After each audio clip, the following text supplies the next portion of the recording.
बात किया, सपोज मैं पैराबोला के बारे में बात करूं, मैंने कहा चलो अब चलते हैं भाई साहब टेंजेंट निकालने के लिए। तो अगर पैराबोला के किसी पॉइंट पे अगर आपको टेंजेंट निकालनी है तो जस्ट कुछ नहीं करना, आपको करना है t बराबर 0।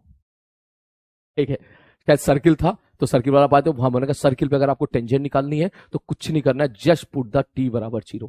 t लिखना आपको आता होगा। और अगर आपको ये पता करना है कि ये टेंजेंट जो है, ये जो लाइन है ये टेंजेंट है, कोड है या उस सर्किल के बाहर है, तो कुछ मत करो, जो सर्किल का सेंटर है उसकी उस लाइन से डिस्टेंस निकाल लो। अगर वो डिस्टेंस रेडियस से कम आई तो मतलब कोड है, अगर रेडियस के बराबर आई तो मतलब टेंजेंट है। और डिस्टेंस निकालना तुम्हें आता है ax1 + by1 + c बटे √a² + b²। अब देख तू, अब तू गया बेटा, अब तू गया, देख तेरी औकात मैं दिखाता हूं तुझे, देख।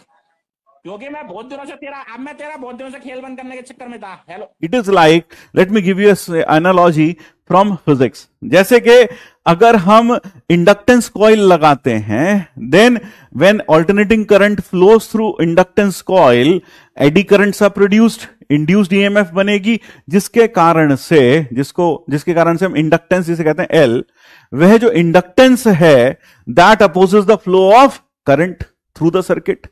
तो वह क्या है? इंडक्टेंस है। It behaves like resistance but it is not resistant. It shows properties like resistance because it also opposes the flow of current as resistance opposes the flow of current in a wire. Similarly, inductance coil will also oppose the flow of alternating current through it. Therefore, inductance is something like resistance, but it is not resistance because there is no energy loss.